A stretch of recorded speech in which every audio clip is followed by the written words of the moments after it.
We have also seen where in the Reform Act, the government, the executive tried to see how they can have one agency collecting revenue. I can tell you categorically, we're not saying that custom will not collect revenue, but everything that is accruable to custom will pass through this agency before it goes to custom. At a glance, government sees what is coming in. So nobody will now say, I have declared trillions and they are remitting another thing. We'll have the picture of everything at a glance. So for me, that alone is very, very important. And looking at other things like the VAT. Initially, I was looking at the VAT as because the derivative principle of the VAT wasn't so clear initially for me.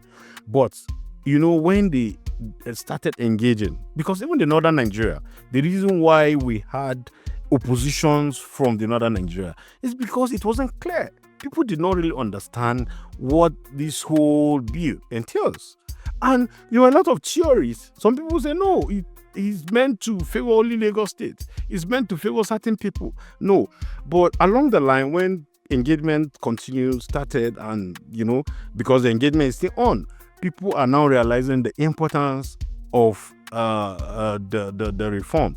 And I can tell you, it has more advantages than even disadvantages. So areas where they are not clear, I understand that definitely the National Assembly will look at it and amend accordingly. And areas where we have advantage will be encouraged. So, but let me just put it in a nutshell. I think the coming of the tax reform bill is a plus to the nation Nigeria. So let me just put it at that. So that's put that to bed. But I'm of that opinion too. Yeah. That the tax bill is like one of the best things that has happened to Nigeria. Yeah, if you go to most countries, you discover that their tax system are very well structured. And that is helping them. They don't have oil, they don't have anything, but we have almost everything. Look, from oil, agriculture, human resource, minerals, solid minerals, and so on and so forth. In fact, even the solid mineral sector need to be formalized, because as far as I'm concerned, the solid mineral sector is not formalized. People are doing whatever they are doing in the mineral sector. So those saddled with the responsibility of this area, I'm happy that the government is putting interest in that regards. We need to actually pay attention, because that's an area where resources are just sitting. We are watching, we are looking, but nobody is doing anything about it. Only a few, So I think the tax reform has actually and is going to take care of most of these issues. Yeah. I'm glad to hear that. Then speaking on now let's now go back to your own contribution. I know recently you were one of the, if not the champion for person in creating the North Central Development Commission. Yeah. And it has been assented to by the president, and that has now been approved. So I was asking, why the need for because now we have, I think we have the Southeast Development Commission, we have the South Niger Delta Development Commission, we have this North Central Development Commission, Southwest Development Commission, we had the Northeast Development Commission presently. So it's almost like every region is clamoring, agitating for a development commission. Now, it even now further made them change the name of the Ministry of Niger Delta to the Regional Development. So I'm wondering how you would have seen something for you to champion the cause for the North Central Development Commission. So how is that going to translate to actual development in the region? What are those indices that you used? Because I know from where you've spoken and from your precedents, you're not one to waste. Instead you are of the opinion that some of these things should be cut down. So for you to champion that cause and it has come to light, what were the indices you used? What were those things you were looking at that you say, okay, if this commission is created for my region, we will be able to achieve this that we can do without that. If the commission was not there, it won't happen. What happened? Okay, so thank you very much. I sponsored the bill from the House, though the bill was sponsored from the House and from the Senate. A senator sponsored from the Senate. I sponsor myself, and all members from the North Central region co-sponsor the bill with me. And today, to the glory of God, and all thanks to Mr. President for assenting this bill. The bill actually went to the former president in the Ninth Assembly, but he declined assent. But today we have this commission ready. The law is being approved. So for me, when I was putting this, first, I put down this bill before starting the proper engagement in the House. When I won election, I'd already looked at areas I want to focus on. So the first bills I presented were 6 in number. And all the bills I've done, I didn't just do bills because I want to do bill, everybody's doing bill. No, I look at the Renew Hope agenda of Mr. President. And part of his agenda, there is this issue of regional development.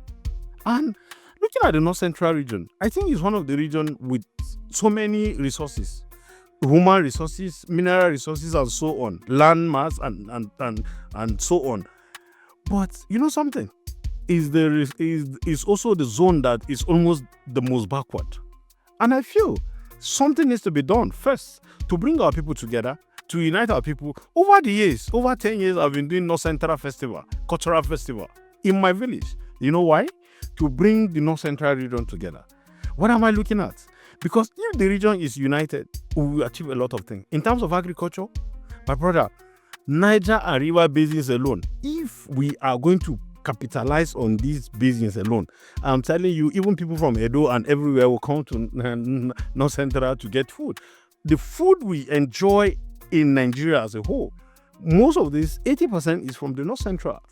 But because of so many issues, the herdsmen and farmers issues, the erosion and natural disaster issues, and so many issues affecting climate change and all that affecting our people, the coming of this commission will be able to bring some of these things together and give our zone or region direction on where to go. Because we cannot continue to rely on the oil. We cannot continue to rely on support from foreign organizations. We need to capitalize and take advantage of the resources we have. We have these resources in abundance. So the coming of the commission, we have it in Lafia. The headquarters is in Lafia, in Nasarawa State, for the record. The coming of this commission will bring about development in real sense. When I was putting this bill, I was looking at copying NDDC, copying Northeast, I was looking at development, redevelopment for our people. And to the glory of God, we're here and we'll support whoever and whichever team the president deemed it fit to bring to run this. Will support them to get the redevelopment that is desirable for our people in the North Central. It's good to hear your thoughts on this, because most people always think, I was of the opinion that to create a development commission, it comes from a place of rebuilding after strife. The way the NDDC was bettered, when the men and the people there were agitating for control of their resources and developments, and they were kidnapping people. And in the Northeast, the Boko Haram and everything, the cost for rebuilding of the place after this war and this civil strife and everything. So most people always felt that development commissions were necessitated from a place of strife. But given your own thoughts now, there's clarity now that it doesn't have to necessarily be strife. It could be for purposes, common shared purposes, so common shared cultures, and to develop a region. There's taking advantage of their strengths. You just mentioned there's the plateau, and there's the river basins, Niger and Benue basins. Basins, yes, so it's a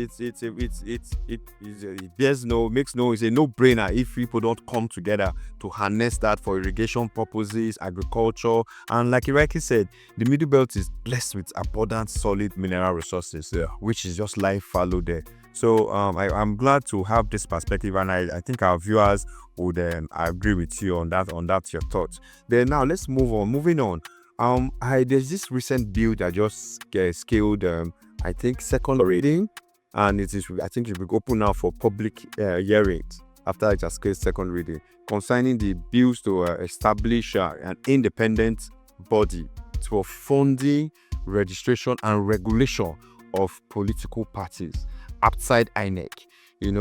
So I want to hear your thoughts on that, and what is the implication for the young people that want to come into politics, because I know funding and the bar has been set really high. It's what has kept many young people from politics, because they don't have the funds to either purchase forms or to even partake in campaigns. So with this, with the coming of this bill, how do you think this benefits the youth? You also mentioned when you were getting into politics, even though that you had a clear-cut agenda and you were already actively partaking in grassroots development.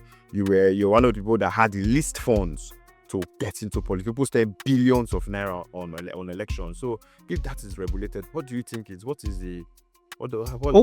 Okay, so for me, I want to even start by appreciating the sponsor of the bill for bringing, I don't know who the sponsor is, but whoever the sponsor, Right Honorable Tabji Abbas and Right Honorable Marcus Honorable, the speaker himself, to show you how the need for it. So I want to appreciate them for sponsoring this bill. Yes, we know that INEC is actually saddled with the responsibility of ensuring funds are being controlled and so on. But to what extent can they go, and to what extent? Because even what we're feeling, we're giving funds on campaign funding, and so the issue is to what extent have they gone, and what really are they doing about it? So, and here and there, monies are being used to fund campaigns and so on and so forth. So for me, this is coming at the right time, because the young people, the women that have been agitating, complaining that they are not being carried along, this will actually give them the opportunity. Because let me state here, the good guys are the ones without money. The good guys with good, clear intention, most of them don't have money. So having this will encourage them. In a way, again, it will reduce this issue of money laundering, because some people use this politics to launder money, for so on and so forth. But in my state, I will tell you, it's not about money. Money doesn't make you win an election. I've told you, I didn't have money. It is your people, your relationship with the people. What your impact in the community is actually the thing in my state, in my place. But in other places, it's money. They don't care. Nobody cares your intention. Nobody cares about your blueprint. It is about the money. You collect money. Our own, if you bring money, they'll collect, but they will do what they want to do because they know what they're doing. I won election in APC. The senator won election in SDP. So you can imagine the situation. And we have members of the State Assembly from APC and also from PDP, so and so on. So I think it's coming at the right time, and to encourage a lot of young people to venture into politics, because most of the complaint you get from the young people is because they don't have money. And anytime I have opportunity to talk to them, I say, look, it's not about money. Go back to your community and engage, because what gave me this opportunity is because of my engagement in the community. I wasn't doing it because of politics, but I did it genuinely and deliberately for my people, and to the glory of God, we're here. So from what I'm getting from what you're saying, I think do you think it will also reduce all these voters buying if the funds are regulated? There's a ceiling to the amount of funds to create an even playing ground for all candidates. Automatically, last election, there was no funds, there was no cash. So everybody was left on his own. People were voting for their candidate. It wasn't about money because there was no cash in circulation. So it will help drastically. It will reduce vote buying and all manner of funding malpractice during election. Yeah, it's a very well worked. Sure. Okay, so just your final thoughts on this before I let you go. I know you have people to represent at the National Assembly. Concerning this trade wars that is ongoing between Dangote Refinery and NNPC Refinery, we know that prices are going down. The price for fuel is when Dangote drops, that's when NNPC drops. NNPC waits for Dangote to drop before they drop. Now, and there was also the whole hula baloo that was raised concerning the foil when it just initially started. But now, what we are saying now, the dropping of the foil is supposed to make life easy for Nigerians, but it's not translated to that. Transport fares are still the same, even with the drop of foil price. Cost of goods in the markets are still the same, even with the drop of foil price. It's almost like we're not feeling the effects of this. And, at times we can sit here and blame presidency for the hardship. But I think I'm taking a cursory look. I think Nigerians, I'm beginning to see that Nigerians are almost responsible for the hardship meted out to Nigerians. Because if dollar is coming down to about 1,004, thereabouts, and foil has dropped from 1,003 to about 800 and something, but we are not seeing that translating in price of goods and services rendered. What do you think is responsible for that? And how do you think the government can come into the consumer protection agency to come and check all these things, just like the way it was done, I think, during Goodluck's time when Okojo-Iweala was making sure that government policies and price and all those things, inflation is controlled and his government policies are reflected in the price of goods and services. I would like to hear your thoughts on this. Okay, so our market system is a free one, and in a free market system, competition is allowed. Healthy competition. So what is happening is actually competition, and we want more of it, because when there is competition, there will be, of course, every competitor wants to ensure that he brings the quality. He also reduce the price. But the question, like you have actually and rightly mentioned, is the fact that despite all these things, despite the drop in exchange rates, drop in even the price of petrol and so on, prices of goods and services in the market are still very in the increase. First, you have mentioned the Consumer Protection Board. They are not doing what they are supposed to do. They need to go back to the drawing board and begin to ensure that they do the right thing. In every market, every business have their association. At that point, they should decide deliberately reduce prices, because one thing about our nation, especially our economy, when price of goods and services goes up, it is very difficult to come down. You know why? Nobody check, nobody regulate, nobody cares. If people are used as scapegoat, I'm telling you, everybody will adjust accordingly. So the Federal Consumer Council, or what is being called, should do everything possible. They should gear up and do the needful, because it is their responsibility to ensure that the prices of goods and services are being controlled and regulated in the market. Because if they don't regulate, everybody will just do what they want to do. Then, of course, various associations, various forum and bodies should also work on their members, so that when prices of goods, prices of foreign exchange reduce, they should also work on it. In that way, they are helping themselves, they are helping the government, and they are helping the system. The government should also, if the Consumer Protection Board are not doing what they are supposed to do, government should set up another independent body to be able to checkmate, go to every market in every community to ensure that the price of goods and services are controlled. Because when we have the control, everything will go well. I think I agree with you, because they always say when the thing is up, they blame government. But when government has done things to stabilize it and bring the core things that drive this price increase down, it's not reflected. So I think the government has a responsibility to checkmate these things and make sure that it reflects its policies, because the credit still goes back to the government if life becomes bearable for Nigerians. On a final note, people, when you come to the National Assembly, it's to not only legislate, it's to do oversight functions and create laws to govern and make life bearable for your constituents. What are those things you have done? Because you say you've been saying that when you were coming, you had a clear cut, maybe you had some bills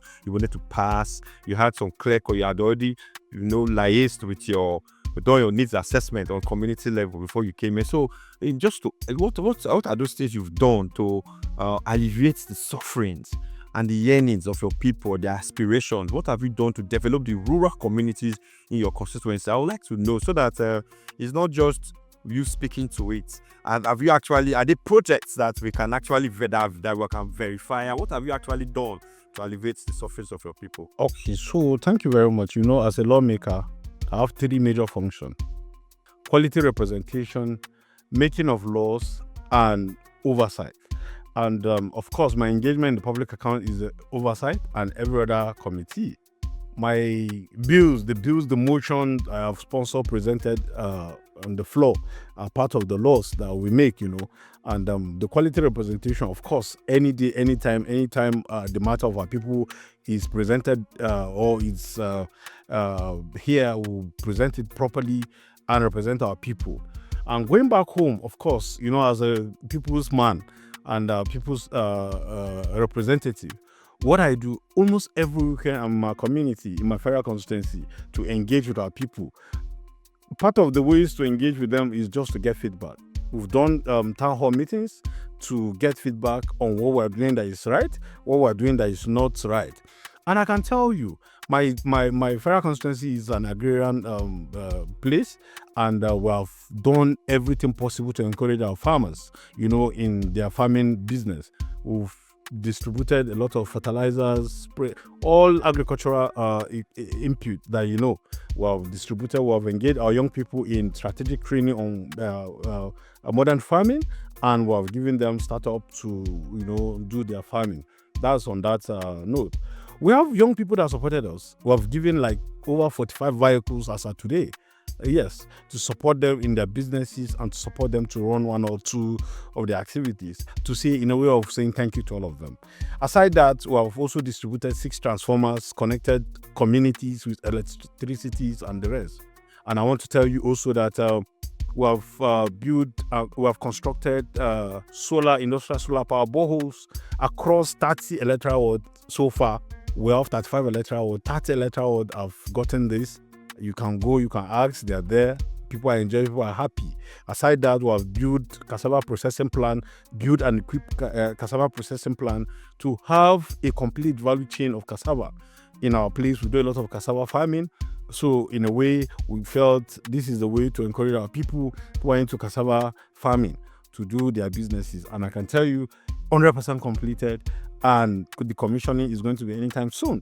And they will start the business, producing gari, even cassava bread, and so on and so forth. Yes, that is it about that. And we have engaged our young people, especially our young people. We have trained them. We have given the elderly, we have supported the elderly, the women, we have empowered them in so many areas, because part of our campaign promises were some of these things that we mentioned. The elderly people, of course, the children are not there with them. They are struggling.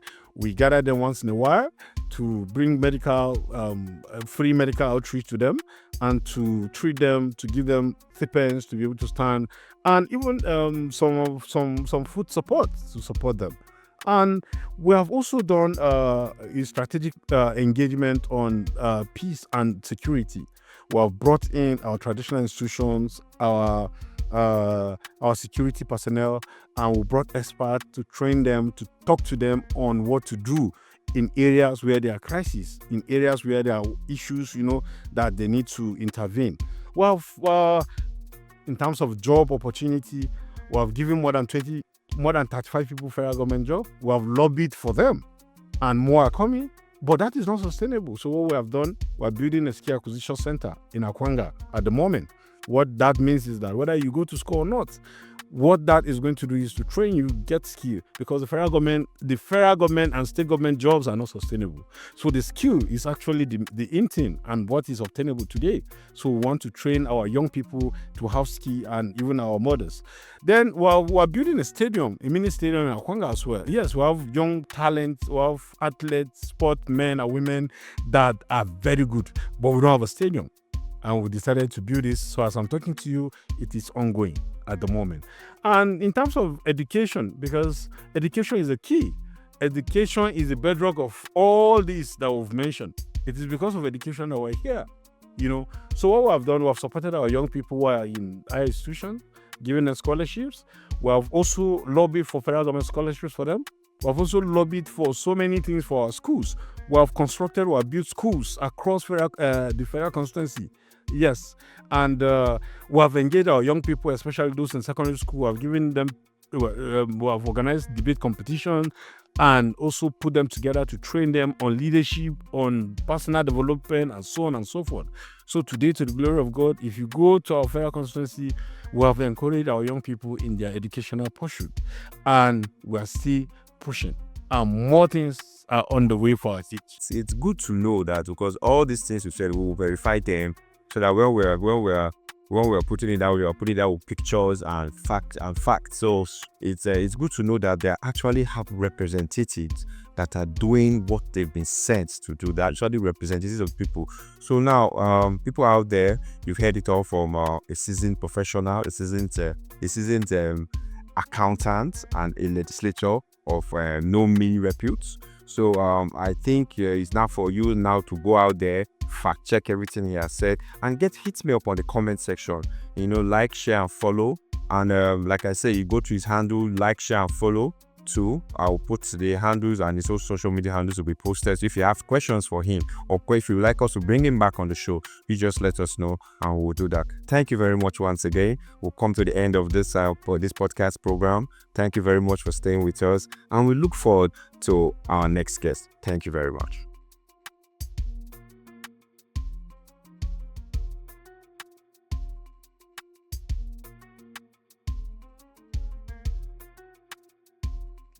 Society.